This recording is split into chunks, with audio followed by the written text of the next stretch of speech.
গত 16-17 বছর শেখ হাসিনার নেতৃত্বে দেশটা ভালো চলে নাই এবং অনেকে মনে করেন আওয়ামী লীগের সরকার। আমি বলবো না, আওয়ামী লীগের সরকারও ছিল না, মানুষের সরকারও ছিল না, শেখ হাসিনার সরকার ছিল। দেশটা কেমন যেন হয়ে গেছে, মানবিক মূল্যবোধ একেবারে ধ্বংস হয়ে গেছে।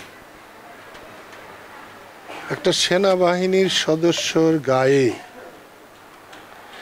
ডাকাত, লস্কর, চোর যদি আঘাত হানতে পারে তাহলে বুঝতে হবে সমাজে কিছু নাই, আইন কানুন বলতে কিছু নাই। আমি এটাকে কোনো গুরুত্ব দিতাম না। যদি একটা সাধারণ মানুষ হতো, তার পিছনে ছোরা মারছে, চাকু মারছে বা দা দিয়ে আঘাত করেছে, কিন্তু একজন সেনাবাহিনীর পোশাক পরা একজন মানুষের গায়ে দুষ্কৃতিকারীরা যখন আঘাত হানতে পারে বা সাহস পায়, তখন বুঝতে হবে দেশে আইন শৃঙ্খলা বলে অথবা দেশের শাসন ব্যবস্থার প্রতি যে মানুষের একটা শ্রদ্ধা, ভালোবাসা এবং দুষ্ট লোকের যে ভয় থাকে তার কিচ্ছু নেই।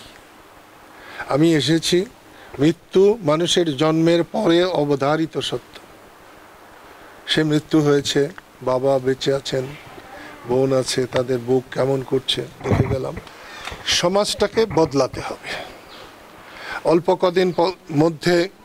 কদিনের মধ্যে একটি বিরাট পরিবর্তন হয়েছে। এটাকে বিপ্লব বলা চলে, এটাকে মহাবিপ্লব বলা চলে। গত 16-17 বছর শেখ হাসিনার নেতৃত্বে দেশটা ভালো চলে নাই এবং অনেকে মনে করেন আওয়ামী লীগের সরকার। আমি বলবো না, আওয়ামী লীগের সরকারও ছিল না, মানুষের সরকারও ছিল না, শেখ হাসিনার সরকার ছিল। এবং যত কিছু অন্যায় করেছে তার 90% শেখ হাসিনা করেছে, বাকি বাধ্য হয়ে হয়তো 2-4 জন করেছে।